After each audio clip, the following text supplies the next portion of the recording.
नमस्कार दोस्तों। आज हम जानेंगे एजिथ्रोमाइसिन टैबलेट 500 के बारे में। एजिथ्रोमाइसिन मेनली एक वाइड वैरायटी यूज़ होने वाला एंटीबायोटिक है। ये एक मायोकार्डिक एंटीबायोटिक है।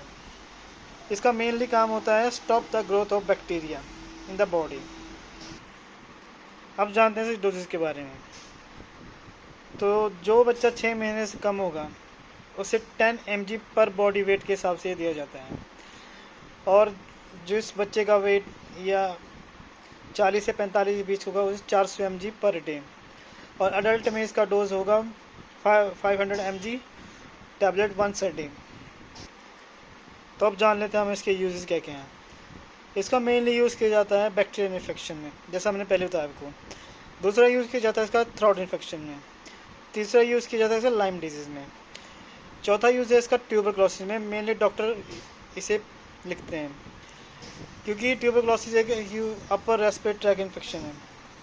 फिर इसका यूज़ किया जाता है मिडल ईयर इन्फेक्शन में, इसे यूज़ किया जाता है। और इसका एक और यूज़ है ट्रैवल डायरिया, जैसे कई बार बैठे बैठे किसी को डायरिया हो जाए तो उसमें भी इस टैबलेट का यूज़ किया जाता है। तो आइए अब इसके जान लेते हैं साइड इफ़ेक्ट। इसके मेन साइड इफ़ेक्ट हैं एलर्जिक रिएक्शन, इससे एलर्जिक रिएक्शन हो सकते हैं। फिर दूसरा आता है वॉमिटिंग, किसी किसी को एजिथ्रोमाइसिन से वॉमिटिंग आ सकती है। तीसरा होता है एब्डोमिनल पेन, किसी किसी को एब्डोमिनल पेन भी हो सकती है। चौथा साइड इफेक्ट है इसका वर्टिगो, वर्टिगो में चक्कर आ सकते हैं। पांचवा साइड इफेक्ट है किसी किसी को सर में दर्द या हेडेक हो सकती है। और फाइनली इसका साइड इफेक्ट है आपका डायरिया। एजिथ्रोमाइसिन के यूज़ से डायरिया भी एक इसका साइड इफेक्ट है।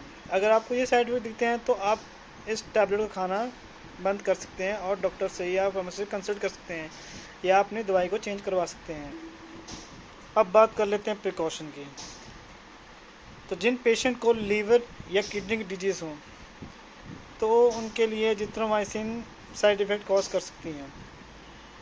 इसके उस पर उल्टे इफेक्ट देखे जा सकते हैं। तो अगर आपको किडनी डिजीज़ है या लीवर डिजीज़ है तो आप एजिथ्रोमाइसिन का यूज़ ना करें, इससे हो सकता है आपको इससे एलर्जी रिएक्शन देखने को मिले।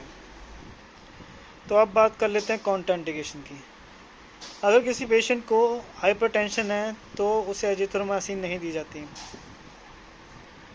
एंड वो पेशेंट जो हाइपर सेंसिटिव होते हैं एजिथ्रोमाइसिन के लिए उन्हें भी ये ड्रग्स नहीं दी जाती। तो ये था रिव्यू हमारा एजिथ्रोमाइसिन टैबलेट का।